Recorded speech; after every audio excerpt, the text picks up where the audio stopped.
नमस्कार दोस्तों, स्वागत है आपका द बैंकिंग मैट्रिक्स में। इस वीडियो में हम कवर करेंगे कि हम एसबीआई क्लर्क, एलआईसी डब्ल्यूओ और आईबीपीएस क्लर्क के एग्ज़ाम्स को तीनों को एक साथ कैसे टारगेट कर सकते हैं। अभी तीनों का प्रीलिम्स है तो उसके लिए हम एक स्ट्रेटेजी देखेंगे। तो आइए शुरू करते हैं। एग्ज़ाम्स की डेट हमें सबको पता है, एसबीआई क्लर्क 20, 21 और 27 को है। और अगर 20 तारीख की बात करें तो आज की डेट के हिसाब से 9 दिन बाकी हैं, इसमें लगभग 9 दिन हैं। एलआईसी डब्ल्यूओ के लिए 3 अक्टूबर का एग्ज़ाम है, 20 दिन बाकी हैं। और आईबीपीएस क्लर्क के लिए भी मैंने 20 दिन ही मान के चला हूँ। मैं एग्ज़ाम भी 4 तारीख के हिसाब से मैंने 20 दिन काउंट करें। 5 को और 11 को करेंगे तो एक दिन या 4 दिन बढ़ जाएंगे। तो अब हम इसमें देखेंगे कि हम इन तीनों एग्ज़ाम्स के प्रीलिम्स को एक स्ट्रेटेजी के साथ में कैसे टारगेट कर सकते हैं। ठीक है, अभी क्वांट में देखिए, क्वांट में जनरली क्वेश्चन जो पूछे जाते हैं हमसे, सिंप्लीफिकेशन अप्रोक्सीमेशन से 5 से 10 रहे हैं। ये मैंने एसबीआई क्लर्क का ट्रेंड उठाया लास्ट 3 साल का। ठीक है, तो एलआईसी डब्ल्यूओ में या फिर जो आईबीपीएस क्लर्क है उनमें भी सेम सा पैटर्न रहता है। नंबर सीरीज के क्वेश्चंस रहेंगे 2 से 6 के बीच में। क्वाड्रेटिक इक्वेशन बहुत ही, जैसे 4 सेट आए तो 4 पेपर हुए तो 4 में से 1 में नहीं आए, बाकी 3 में पूछते हैं। डीआई के अगर 5 से 11 क्वेश्चन के बीच में आते हैं। 11 कैसे, कई बार क्या करते हैं, जैसे 4 क्वेश्चन की 2 पूछ ली, 3 क्वेश्चन की 1 डीआई पूछ ली, या फिर 5 की 2 पूछ ली, या फिर 5 की और 3 की पूछ ली क्वेश्चंस की, वैसे डीआई का रहता है। बाकी सब जो भी पार्ट होता है वो अरिथमेटिक का रहेगा। प्रोबेबिलिटी, ये परमुटेशन, कॉम्बिनेशन, मेंसुरेशन एटसेट्रा, इन सब के, अलजेब्रा के, इन सब के क्वेश्चंस रहते हैं। ठीक है, रीजनिंग में अगर बात करें, सिलोजिज्म के क्वेश्चंस आते ही आते हैं। इनइक्वालिटी के 2 से 5 के बीच में आएंगे ही आएंगे। कोडिंग डिकोडिंग आएंगे क्वेश्चंस। डायरेक्शन सेंस के भी आते ही हैं। इसी प्रकार से blood relation, order ranking, alphabet series, number sequence, puzzle setting arrangement के 12 से 20 क्वेश्चन, मतलब 3 पजल से लेके 4 पजल तक भी आती हैं। और कुछ मिसलेनियस क्वेश्चंस भी आ जाते हैं इसमें कई बार। अब इंग्लिश में क्या रहता है, आरसी आएगी, ये फिक्स है आपकी। कई बार 1 आ जाती है, कभी कभी 2 भी आ जाती है। फिलर्स के क्वेश्चंस आएंगे। क्लोज टेस्ट आएगा आपका, 5 क्वेश्चन या 7 क्वेश्चन का हो सकता है। पैराजंबल पिछले 2 साल से देखे जा रहे हैं कि पूछते हैं, पैराजंबल भी आते हैं। 3 क्वेश्चन या 4 क्वेश्चन, 5 क्वेश्चन तक का भी पूछ लेते हैं। और इसमें अगर पैराजंबल की प्रैक्टिस सही से हो जाए तो इसमें जो स्टार्टिंग सेंटेंस और जो लास्ट सेंटेंस है ना, इन दोनों का आइडेंटिफिकेशन थोड़ा इजी रहता है। तो अगर वो भी सीख लें तो 2 नंबर तो इसमें पक्के हो जाते हैं। सेंटेंस इंप्रूवमेंट है, वर्ड स्वैप है, वर्ड रीअरेंजमेंट है, एरर के क्वेश्चन आते हैं इसमें, तो वो सब हैं। पर मेजर पोर्शन इनका रहता है। ठीक है, 30 में से। अब अप्रोच क्या रहनी चाहिए हमारी इन तीनों एग्जाम्स को लेके, कि जैसे लिखा है मैंने, हाउ विनर्स अप्रोच, जिसको पेपर निकालने तीनों उसकी अप्रोच क्या रहेगी। मैं उनकी बात नहीं कर रहा जो बोल रहे कि 1 निकल जाए या 2 निकल जाए, जो तीनों को टारगेट करके चल रहे हैं और जिन्होंने प्रीलिम्स की अच्छी तैयारी कर रखी है। आपको डेली 4 मॉक तो लगाने ही पड़ेंगे, ये मस्ट हैं। और वो भी कम से कम 2 डिफरेंट प्लेटफॉर्म्स के। आप उसमें एक तो टेक्स्ट बुक ले सकते हैं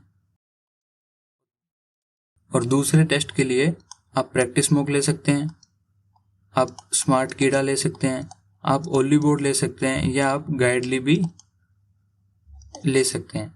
क्योंकि इनके एग्जाम्स ना थोड़े से हायर साइड रहते हैं। जो टेस्ट होते हैं, टेक्स्ट बुक के थोड़ा एग्जाम जैसा एग्जाम हो उसके आसपास के पैटर्न पे रहते हैं, और इन चारों के थोड़े से अपर साइड पे रहते हैं। तो ये हमें थोड़ा कॉन्फिडेंस ज़्यादा देते हैं। जब हम पेपर में जाएंगे तो हमें पेपर थोड़ा ईजी लगता है। ठीक है, अच्छा, तो हमें इसके भी डेली बेसिस पे इसके भी लगाने हैं, और बाकी इनमें से जो भी आपको ठीक लगे उसके भी लगाने हैं। या फिर इनके अलावा कोई और भी टेस्ट सीरीज है तो वो आप देख लीजिएगा। पर 2 डिफरेंट हमारे पास प्लेटफॉर्म तो कम से कम होने चाहिए, और 4 मॉक हमें डेली लगाने ही लगाने हैं। अब बात करते हैं, एसबीआई क्लर्क का प्रीलिम्स है 20 तारीख को। मैं 20 मान के चल रहा हूँ कि 20 को प्रीलिम है, उसके हिसाब से हम तैयारी करेंगे। तब तक हमें 3 तो एसबीआई क्लर्क की मॉक और 1 एलआईसी डब्ल्यूओ का मॉक लगाना है। ठीक है, और अगर किसी का 27 तारीख को है तो वो 20 तारीख तक तो ये लगा ले 3 और 1 के रेशो में, और जब 20 तारीख के बाद में या 21 तारीख के बाद में वो क्या करेगा, लास्ट के जैसे 5 दिन रह जाएंगे उसके एग्जाम के, तो 2 SBI क्लर्क के कर दे और 2 कर दे LIC WO के, क्योंकि LIC WO का भी एग्जाम फिर उसको 27 तारीख के बाद में टाइम मिलेगा नहीं उसको LIC WO के मॉक लगाने के लिए। ठीक है, और मान लो आपका एग्जाम 20 तारीख को हो गया SBI क्लर्क का, तो आप चारों के चारों मॉक LIC WO के लगाने शुरू कर दीजिएगा। और LIC WO के बाद में चारों के चारों मॉक IPS क्लर्क के। और अगर ये इसमें भी टाइम मिलेगा नहीं, क्योंकि बैक टू बैक ही है तो उतना टाइम मिलेगा नहीं, पर ये मैं उनके लिए बात कर रहा हूँ जिनका एग्जाम 11 तारीख को है। जिनका 11 को है उनके पास 4-5 दिन का टाइम होगा, तो वो आराम से इसमें लगा सकते हैं। तो ये जो 4 मॉक हैं ये आपका कितना टाइम कंज्यूम करेंगे, ये आइडियली आपका टाइम लगना चाहिए इनमें 6 घंटे, ज़्यादा करो तो 6 से 6.5 घंटे लग जाएंगे, उससे ज़्यादा नहीं लगेगा इसमें आपका। एंड ये भी एनालिसिस के साथ में बता रहा हूँ मैं आपको। ठीक है, तो ये मस्ट है। अच्छा, अब क्या करना है आपको, अब मॉक एनालिसिस के टाइम में लोग क्या करते हैं, वो क्वेश्चन 1 से लेके 100 क्वेश्चन तक सारे लगाते हैं जब उनका एनालिसिस करते हैं तब। तो वो अप्रोच बिल्कुल गलत है, क्योंकि आपने मान लो क्वेश्चन में आपने 70 क्वेश्चन सही कर दिया, 10 आपने गलत कर दिए और 20 क्वेश्चन आपने छोड़ दिए। तो ये 70 क्वेश्चन देखने की आपको ज़रूरत नहीं है, आपको ये 10 क्वेश्चन देखने हैं। और ये जो 20 क्वेश्चन है ना, इनको आप देख सकते हो, पर ये 20 क्वेश्चन भी आप एग्जाम में छोड़ोगे, कोई ना कोई 20 तो छोड़ोगे आप। पर ये जो 10 क्वेश्चन है जो आपने अटेम्प्ट किए, जिसमें आपको लगा कि ये मैं कर सकता हूँ, पर फिर भी आपका गलत हो गया, तो ये ज़रूरी है। क्योंकि ये जो क्वेश्चन गलत हुए ना, ये जाते जाते आपको 2 चीज़ें दे के गया है। एक तो इसने आपका टाइम खराब किया, ठीक है, दूसरा ये आपको नेगेटिव मार्क्स दे गया। तो ये बड़ा डेंजरस है, तो इससे हमें बचना है। और उससे बचने के लिए हमें क्या करना पड़ेगा, हमें बार बार प्रैक्टिस करनी पड़ेगी, ज़्यादा प्रैक्टिस करनी पड़ेगी। तो जब भी मॉक का एनालिसिस करें तो नंबर 1 पे आप उन्हीं क्वेश्चंस को देखें जो आपने रॉन्ग कर दिए हैं। ये मैं क्वांट और रीजनिंग की बात कर रहा हूँ, इंग्लिश की लिए बात नहीं कर रहा, क्योंकि इंग्लिश में हमें लगता है कि सही है, फील आती है वैसे देख के कि यार इससे शायद सही होगा, पर वो गलत हो जाता है। तो इंग्लिश का मैं बात नहीं कर रहा, क्वांट रीजनिंग में, क्योंकि हम क्वेश्चन को सोल्व करके हम उसके आंसर पर पहुंचते हैं, तो उसमें गलत होना ही नहीं चाहिए।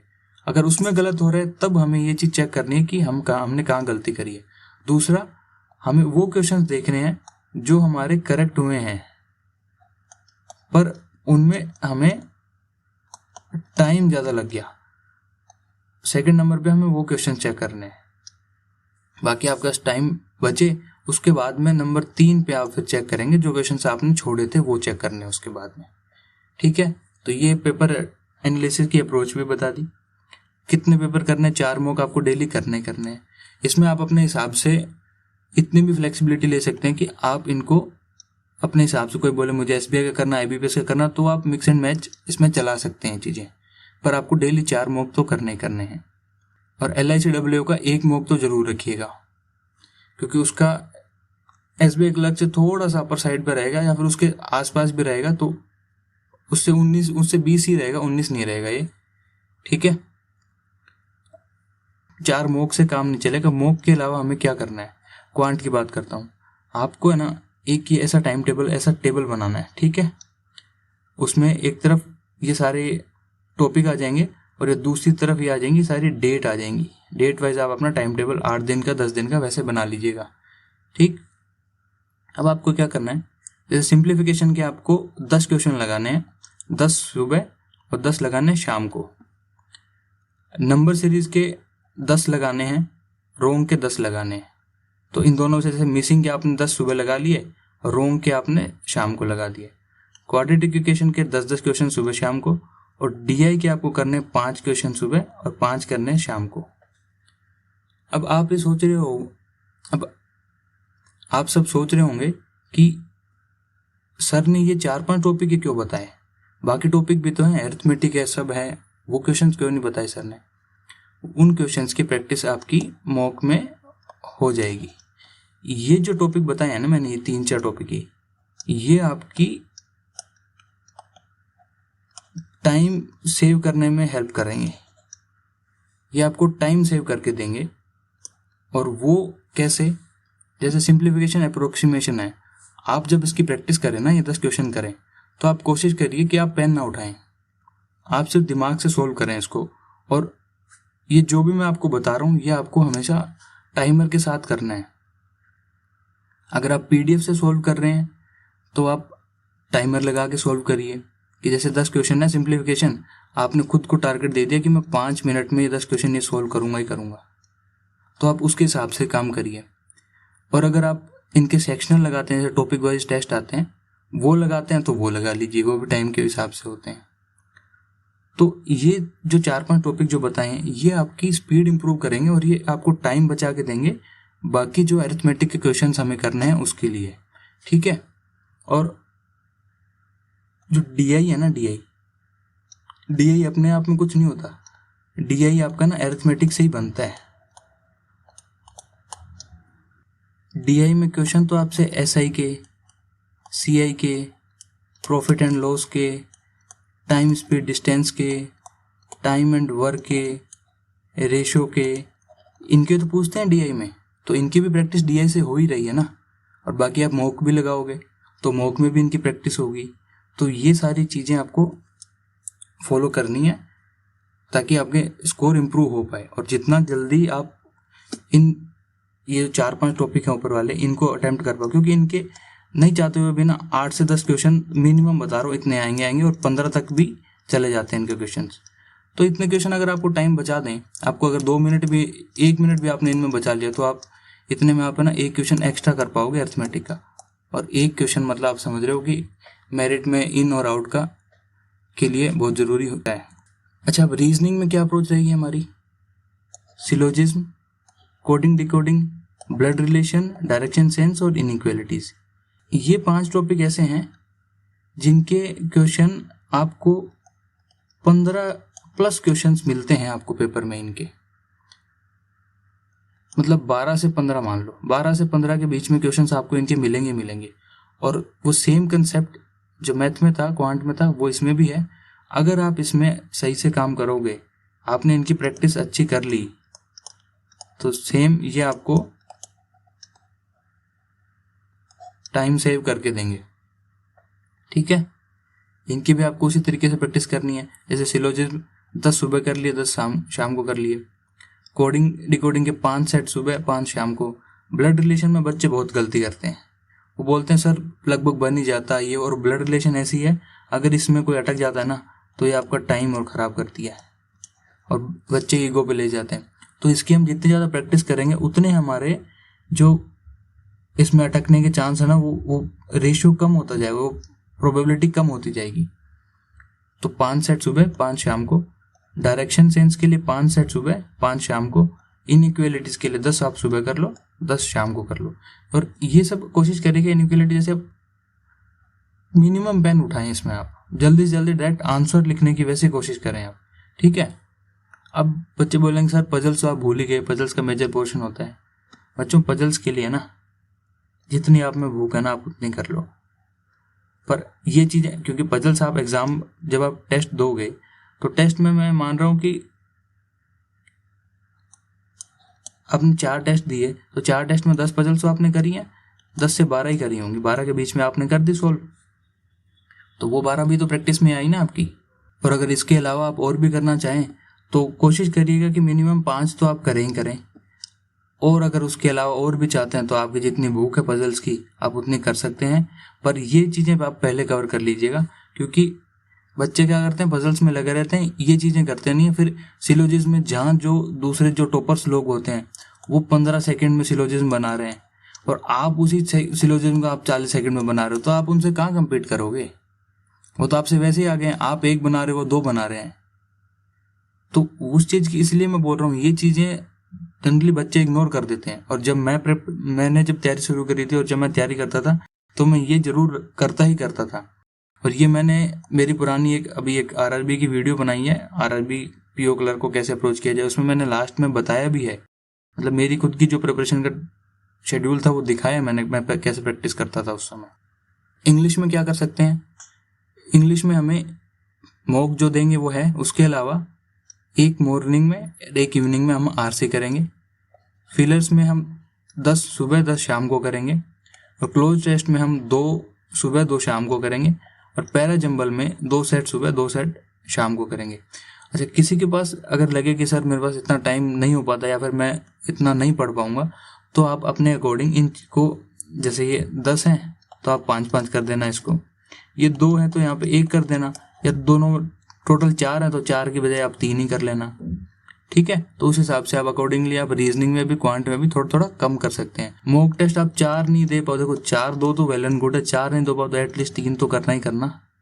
3 के बिना तो देखो मुश्किल हो जाएगी चीजें, क्योंकि आपका कंपटीशन उनसे नहीं है जो 3 कर रहे हैं, आपका कंपटीशन उनसे है जो बच्चे 5-5 मॉक भी सोल्व कर रहे हैं। ठीक है, क्योंकि सिलेक्शन उसका होगा जो सबसे ज्यादा नंबर लेके आएगा, और सबसे ज्यादा नंबर ये जो बच्चे प्रैक्टिस कर रहे हैं ना, इतने बच्चे हो जाते हैं, क्योंकि सीटें उतनी ज़्यादा नहीं होती। LICW 350 सीट है, 350 बच्चे आराम से इधर आ जाएंगे। ठीक है। अच्छा, और इंग्लिश में क्या कर सकते हैं, बच्चे जनरली क्या करते हैं, इंग्लिश में वो टॉपिक स्टार्ट कर देते हैं लास्ट टाइम पे जो उनको आता ही नहीं है। जो टॉपिक आपको नहीं आता ना, अगर आप उसकी प्रैक्टिस करते हो क्वांट और रीजनिंग में, तब वो आपको हो सके आपको एक आधा नंबर वो दे जाते जाते। पर इंग्लिश में वो चीज़ बहुत कम होती है। इंग्लिश मीडियम से हो तब तो आपकी इंग्लिश ठीक होगी, मुझे बताने की ज़रूरत नहीं है। पर जो बच्चे हिंदी मीडियम से हैं या जिनकी इंग्लिश वीक है, तो वो है ना लास्ट में ये जो चीज़ें बताई हैं ये वाली चीज़ें कर लें, और उसके बाद में वो टॉपिक करें इंग्लिश में, क्योंकि मॉक भी तो लगा ही रहे हो ना आप, मॉक में प्रैक्टिस हो रही है, तो वो चीज़ें करें जिसमें आप स्ट्रॉन्ग हो। जैसे किसी को मान लो एरर में बढ़िया लगता है, एरर में उसकी पकड़ है, तो आप एरर की प्रैक्टिस करो ताकि उसमें आपकी एक्यूरेसी थोड़ी ठीक रहे। ठीक है, अब तो ये स्ट्रैटेजी थी मेरी तरफ से, तो इसको आप फॉलो करिएगा, और ये डेफिनेटली आपको है ना पॉजिटिव रिजल्ट देगी आपको एग्जाम में, और आप इसके बेसिस पे आप मैक्सिमम आउटपुट आप निकाल पाओगे। थैंक यू, आप तैयारी करते रहिएगा और अपने दोस्तों के साथ स्ट्रैटेजी ज़रूर बताइएगा। तब तक के लिए जय हिंद, जय भारत।